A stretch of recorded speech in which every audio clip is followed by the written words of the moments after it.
சாலையை அமைக்காமல் அமைத்ததாக கூறி 3.2 கோடி ரூபாய் ஊழல் செய்ததாக முன்னாள் அமைச்சர் ஏவா வேலு உள்ளிட்ட 11 பேர் மீது லஞ்ச ஒழிப்புத்துறை வழக்கு பதிவு செய்துள்ளது.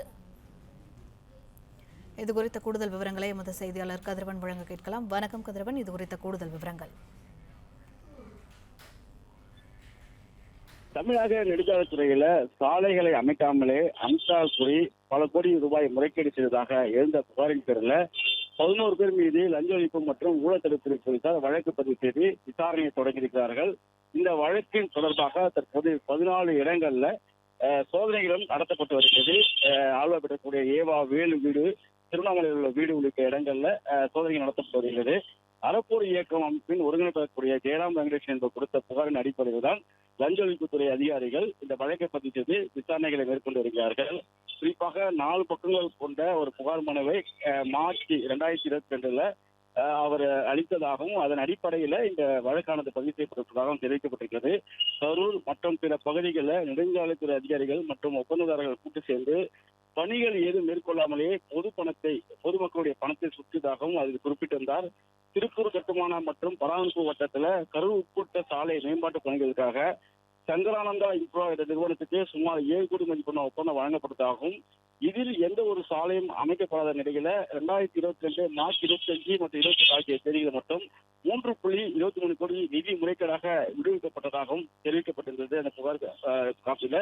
அதே போல இந்த முறைகேடு தொடர்பாக ஆரம்ப கட்ட விசாரணையின் அடிப்படையில கரூரை சேர்ந்த கோட்ட பொறியாளர் சத்யபாமா, உதவி கோட்ட பொறியாளர் கண்ணன் உட்பட்ட 4 அதிகாரிகளும், ஈரோடு நபார்டு மற்றும் கிராமப்புற சாலைகள் பிரிவை சேர்ந்த கோட்ட பொறியாளர் நிதிலன் உட்பட 5 அதிகாரிகள் அப்போதே பணியிடை நீக்கம் செய்யப்பட்டுள்ளனர். முறைகேடு வெளிச்சத்துக்கு வந்ததும் குற்றத்திற்கான ஆதாரங்கள் அளிக்கும் நோக்கில் காவல்துறையின் பாதுகாப்போடு இரவாயிராக அவசரமாக சாலை அமைக்க அதிகாரிகள் மற்றும் ஒப்பந்தங்கள் கூட்டு சேர்ந்து முயன்றதாகவும் புகாரில் குற்றச்சாட்டப்பட்டது. இது அறப்போர் இயக்கத்தின் புகாரை தொடர்ந்து கடந்த 23/6/2026 அன்று வழக்கு பதிவு செய்து விசாரணை தொடங்க அனுமதி வழங்கியதாகவும் அதன் அடிப்படையில் லஞ்ச ஒழிப்புத்துறை அதிகாரிகள் வழக்கு பதிவு செய்து தற்போது 11 நபர் மீது வழக்கு பதிவு செய்து அதன் அடிப்படையில் தற்போது சோதனை நடத்தப்பட்டு வருவதாகவும் லஞ்ச ஒழிப்பு போலீசார் தரப்புல தெரிவிக்கப்பட்டிருக்கிறது. கிட்டத்தட்ட மோசடி உள்ளிட்ட பல்வேறு பிரிவின் கீழே வழக்கானது பதிவு செய்யப்பட்டிருக்கிறது.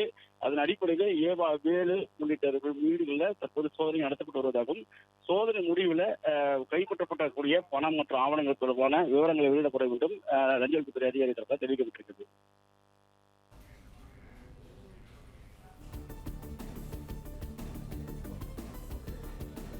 விவரங்களுக்கு நன்றி கதிரவன். மற்றும் ஆப் ஸ்டோரில் இருந்து பாலிமர் செயலியை QR கோடு மூலம் பதிவிறக்கம் செய்யுங்கள். செய்திகளை உடனுக்குடன் பெறுங்கள்.